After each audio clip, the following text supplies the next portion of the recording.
I want to turn to the passage then we read together. Genesis 48.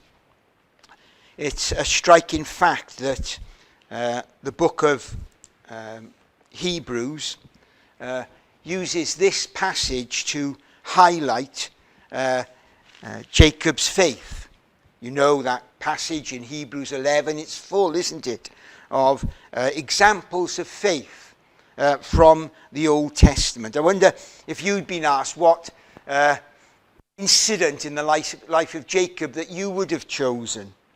Well, the writer to the Hebrews picks this chapter, and it records the events in Jacob's life right at the very end of his life. It might even be the very last day of his life. And it's in this passage that Joseph brings his two sons, Manasseh and Ephraim, to him to be blessed. Now, it's not that I actually want to deal with this evening, but within this chapter, we have what we might call Jacob's testimony. And we find that in verses 15 and 16. The God before whom my fathers Abraham and Isaac walked, the God who has been my shepherd all my life long to this day, the angel who has redeemed me from all evil, bless the boys. And in them let my name be carried on, and the name of my fathers Abraham and Isaac, and let them grow into a multitude in the midst of the earth. It's this testimony of Jacob I want us to think about this evening. It's always a great joy, isn't it, when we hear of some young person or some new convert, whether young or old, coming to faith, of speaking of the Lord Jesus Christ for the first time. And if that's a great joy, it's a great sadness, isn't it, when later in life we hear of such a person turning away, of denying the faith, proving their faith was but like that on the hard ground. There's such sadness, aren't they, that Paul writes to Timothy in his second letter, do your best to come to me, for Demas, in love with this present world, has deserted me. So if it's a great joy to hear of a new convert and a sadness to hear of someone who's departed, it surely should be equally a cause of joy for us to hear the testimony of somebody who's on the verge of glory, somebody who's run the race, somebody who's drawing near to heaven. And that's what we have here in these words, this testimony of Jacob. He's lived 147 years by this time. And he now has this testimony about God and all that he has done for him. It's interesting to note, isn't it?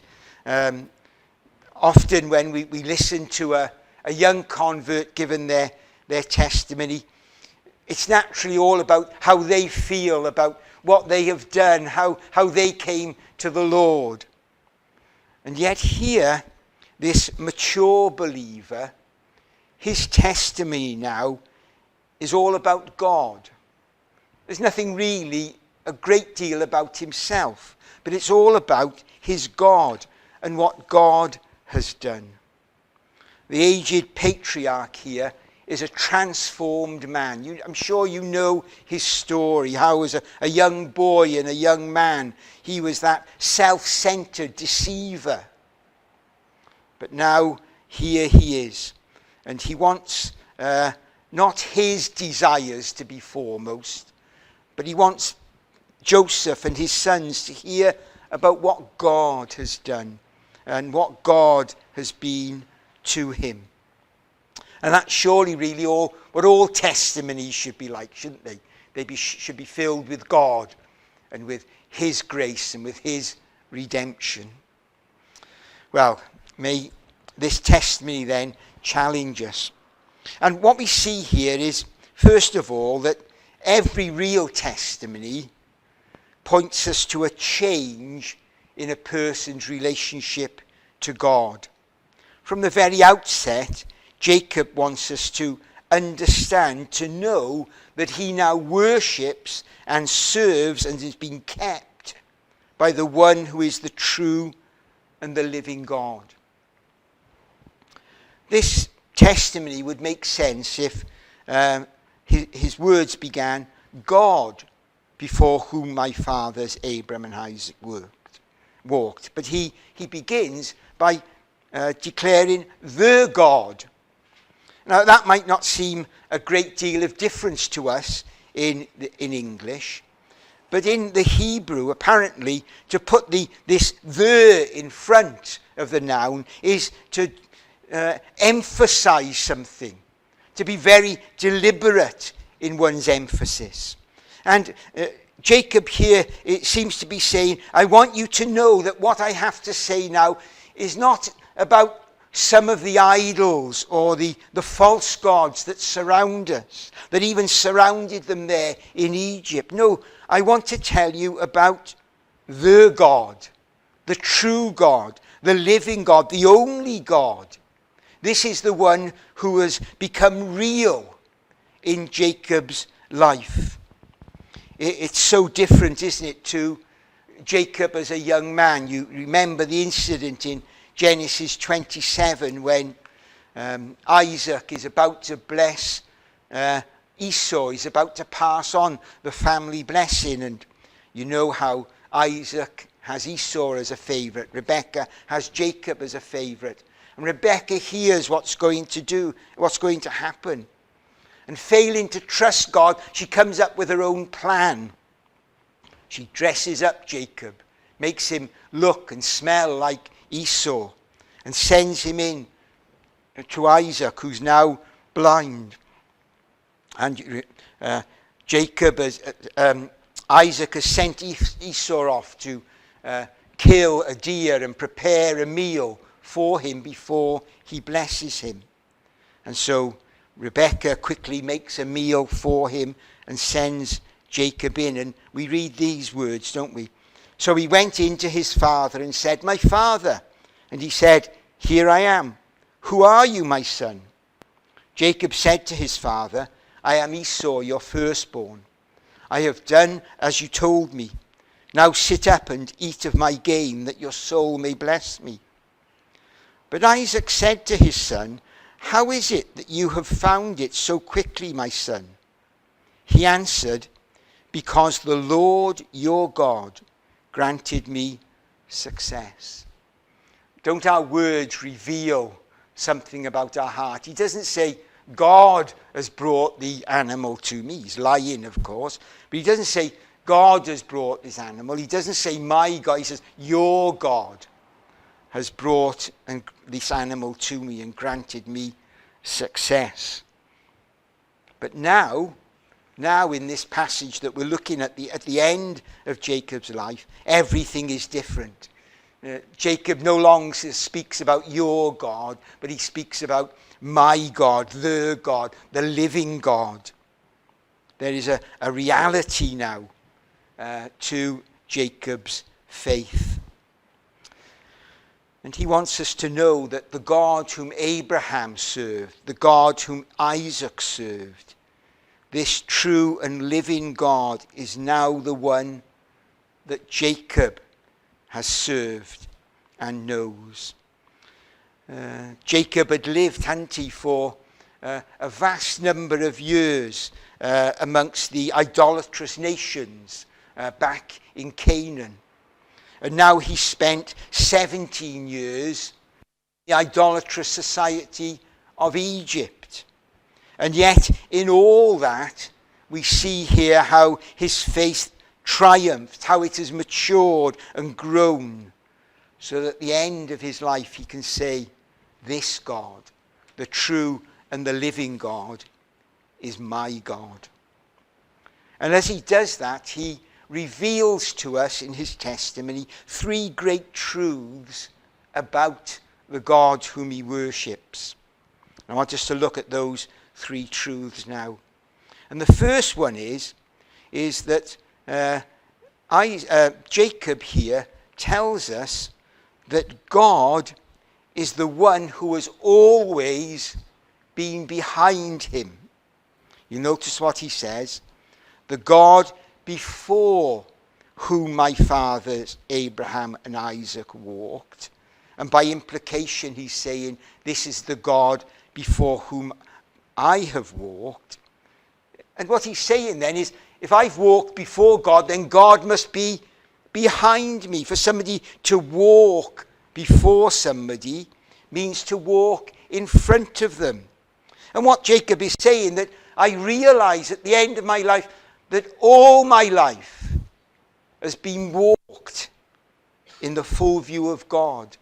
I've lived in God's sight every moment of my life. The Lord has observed all of his life, all the twists, all the turns of 147 years were seen by God. Never was there a moment when Jacob had been able to go behind God's back. No, God was always behind him, looking down upon him. And Jacob, as he testifies to this fact here, he illustrates for us, doesn't he, a truth which is, of course, taught everywhere in the Bible, that the Lord, our God, is the God who is everywhere. It's the theme of that great meditation of David in Psalm 139. O Lord, you have searched me and known me. You know when I sit down and when I rise up. You discern my thoughts from afar. You search out my path and my lying down, and acquainted with all my ways. And he goes on, doesn't he? God sees him, whether it's dark or light, whether he's near or far. God is always present. God always sees. And that's a great truth, isn't it, to challenge us. But it's no abstract truth. It's not a truth which we can tick off in our minds. Here's a truth to bring us great comfort as believers, isn't it? That the days in which we live today, they're becoming more and more filled with concern for believers, anxieties about our testimony, and the reactions to it are increasingly hostile in the day and age in which we live. Well, we can take comfort, can't we, in this truth, that there is nothing outside of God's knowledge. Not only does God know us each individually, but he knows the whole of society. We are all before him. It's the truth Hagar came to realize, isn't it? So she called the name of the Lord who spoke to her. You are the God of seeing. For she said, truly I have seen him who looks after me. It's a great comfort, but it's also, isn't it, it ought to be to us as believers, a great challenge. It's a great challenge constantly to me, because I have to be honest and say, I don't live all the time in the light of this truth. How different my life would really be if every day, every moment, I thought this: God sees me. But we can trip words off our lips so easily, can't we? But how to live in the light of them is the great challenge for us as believers, isn't it?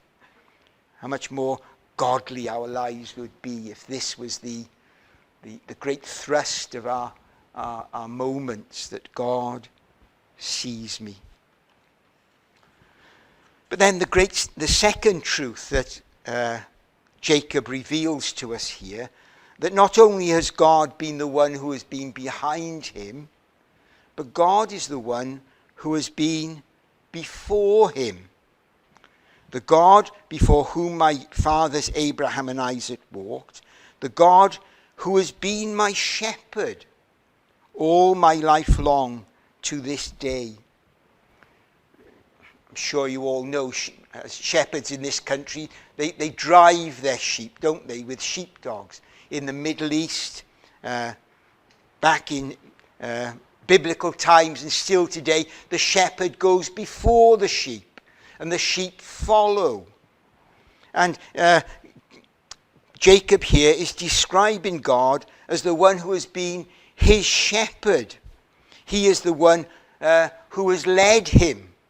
Jacob has followed on as the sheep follows the shepherd. And following is always a sign of discipleship, isn't it? It's a sign of commitment. Jesus, on numerous occasions, when he was calling his disciples, he did so with these simple words, "Follow me." In John chapter 10, he could say to the crowds, "My sheep hear my voice, and they follow me."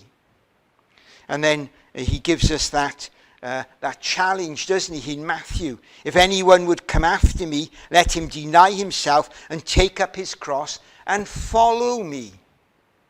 God is the one who leads his people.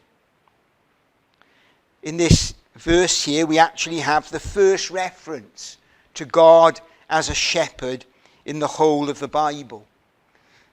But as you know, it's a theme that weaves its way through, from this point, through the whole of Scripture. And it has these great high points, doesn't it? In the Old Testament, we have that psalm again of David, Psalm 23, which is a great high point in the Old Testament of this truth. "The Lord is my shepherd, I shall not want." Jacob was himself a shepherd. He had his flocks and sheep and goats. He understood the shepherd's task long before David penned his great psalm.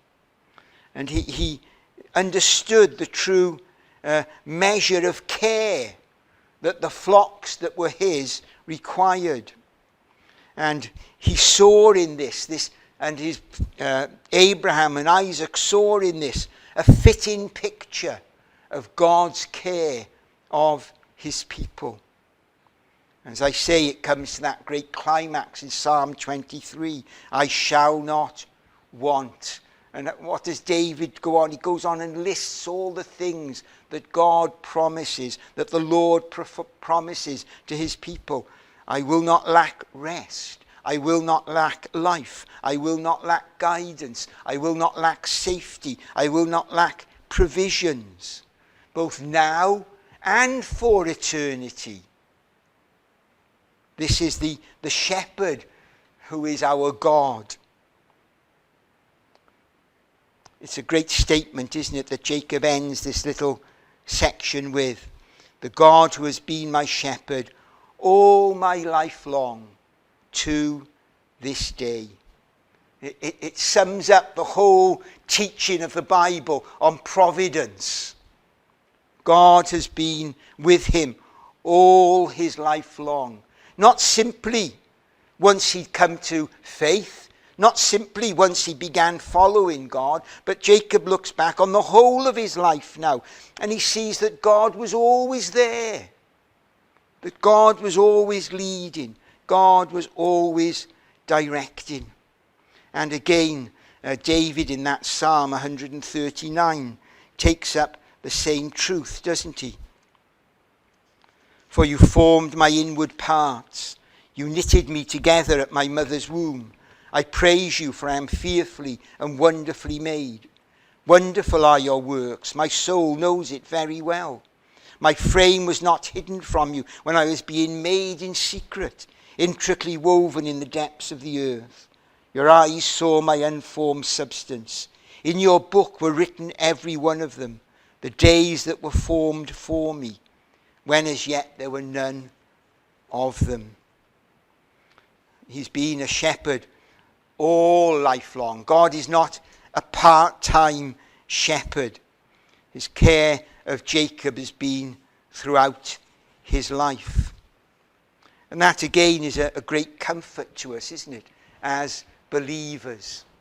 That not only does God see us and knows our concerns, knows our trials, knows our difficulties, but he actually leads us through them and knows them before we know them. We sing, I do not know what lies ahead, and we're all glad that's true, isn't it? We don't know what is coming. But God knows, and God is leading, and God is preparing and providing for us. So that should be a great comfort to us again as believers. But then, thirdly, Jacob reveals another great truth, that this God who is behind him and before him is also the God who is beside him. God's watchfulness, God's care is not something that takes place at a distance. God draws near. The Lord walks with his people. Jacob can say here, the angel who has redeemed me from all evil.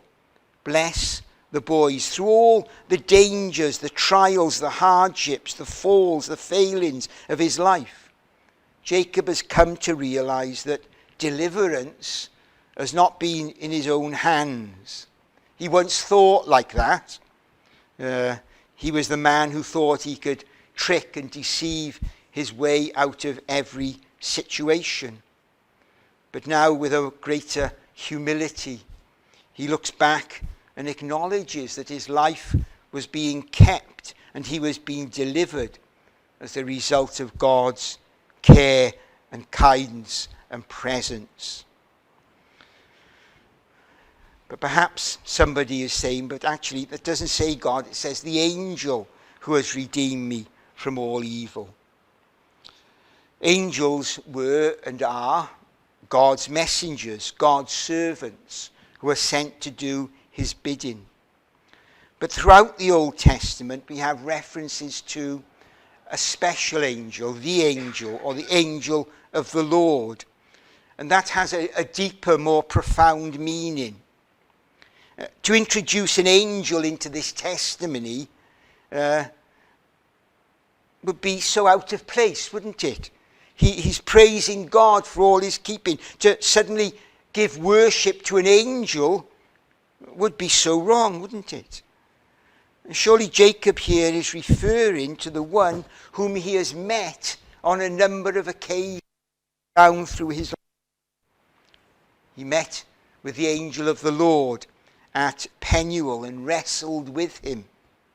He met him at Bethel when his name was changed from Jacob to Israel.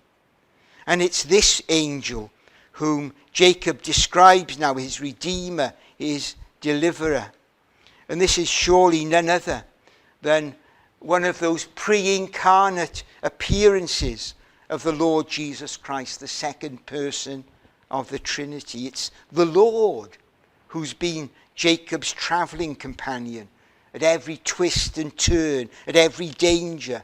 It is the Lord who has delivered him from all evil. And there's something even more profound as we were to read through into the next chapter. This one that Jacob speaks of as a redeemer, the one who has redeemed him from all evil, is the one that Jacob goes on to make a great prophecy about, where in chapter 49 he calls his other sons to him and blesses them individually. And as he speaks with Judah, we find there that he makes this great messianic prophecy. Jacob with Abraham and Isaac and all the Old Testament saints who understood, looked forward. They knew of the curse, they knew of the fall in the garden, and they looked forward to that seed that was to come. And Jacob, at the end of his life, he makes this great prophecy. The scepter shall not depart from Judah, nor the ruler's staff from between his feet, until tribute comes to him. To him shall be the obedience of the peoples, binding his foal to the vine and his donkey's colt to the choice vine. He has washed his garments in wine, and his vesture in the blood of grapes. His eyes are darker than wine, and his teeth whiter than milk. He's speaking of somebody yet to come, the one who will be the seed to redeem not only Israel, but all peoples. He's prophesying of the Lord Jesus Christ. That great covenant promise that had been made to Abraham, Isaac and Jacob, that in their seed all the world would be blessed. Jacob sees as being fulfilled in this one who is yet to come.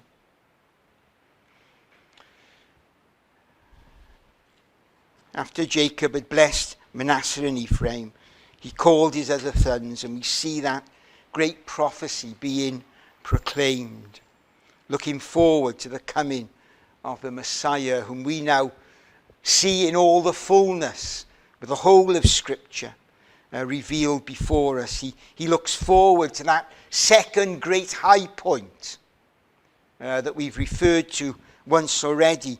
If the Psalm 23 is the Old Testament pinnacle of the shepherd theme, surely John chapter 10 is the New Testament pinnacle. I am the good shepherd, the Lord Jesus Christ proclaims. This pre-incarnate Lord, the angel of the Lord, has now taken flesh and come and dwelt amongst men. He has now come to procure that eternal deliverance, that deliverance from all evil for his people. And he did it, didn't he? As he declared, I am the good shepherd. The good shepherd lays down his life for the sheep. Through his death and resurrection, the Lord has delivered us. He saved us. And he promises to preserve us. My sheep hear my voice, and I know them, and they follow me, and I give them eternal life, and they will never perish, and no one will snatch them out of my hand. Jacob looked back with thankfulness and praise for all that God had done. He had this great testimony of God in his life. If he'd been with us tonight, I'm sure he would delighted to have sung, praise my soul, the King of heaven. To his feet thy tribute bring, ransomed, healed, restored, forgiven. Who like thee his praise should sing? And then lastly, as we close, Jacob's testimony here has just one more lesson for us, one more challenge. With his closing words, he expresses a desire that what he knows will be passed on to another generation. The Lord bless the boys, he says, and in them let my name be carried on, and the name of my fathers Abraham and Isaac, and let them grow into a multitude in the midst of the earth. I wonder when you read this passage, I wonder if you ever think about what Manasseh and Ephraim thought about their grandfather Jacob. Grandchildren often think their grandparents are a bit, oddball, don't they? Well, mine do anyway, I don't know why, but he'd been a nomadic shepherd for 130 years before they first met him. These two young boys, they were given the wrong impression, really. I'm not sure whether it's a poor translation, but we're told that Joseph took them from his knees. But actually, these were young men by now. Perhaps they were standing on either side of Joseph. They'd grown up in the court of Egypt. In Pharaoh's court, they had the best that all that Egypt could offer. Their father was second in authority in the whole of the land. They wanted for nothing. They could have had all that the world offered them. And yet here is this old man, the shepherd who says, I want you to be mine. I want you to follow me. I want you to carry on my work into another generation.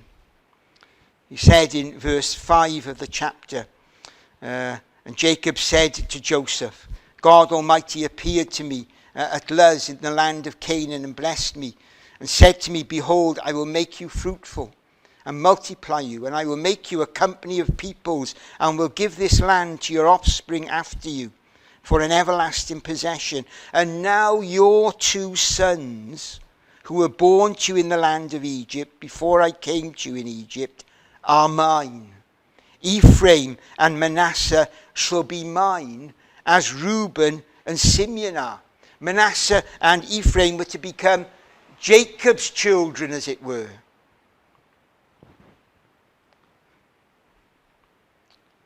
What was their reaction? Well, they could have rejected, couldn't they, Jacob's call. They could have said that they wanted simply to go back to Pharaoh and to the palace and to the pleasures of Egypt. But these 2 young men, they'd known this man, their grandfather, for 17 years, all the time that he'd been in Egypt. And it would appear that they wanted what he had. How do we know that? Well, we're told, aren't we, that Manasseh and Ephraim became part of the people of God. Manasseh and Ephraim as individuals died in Egypt, but their descendants became slaves. Their descendants were delivered out of Egypt by Moses. They went through the wilderness. They became part of God's people. And they surely could only have done that if Manasseh and Ephraim had joined themselves to Jacob and his family. As we get older, our physical abilities weaken. But what of our zeal to see others come to know the Lord? Is that still as great?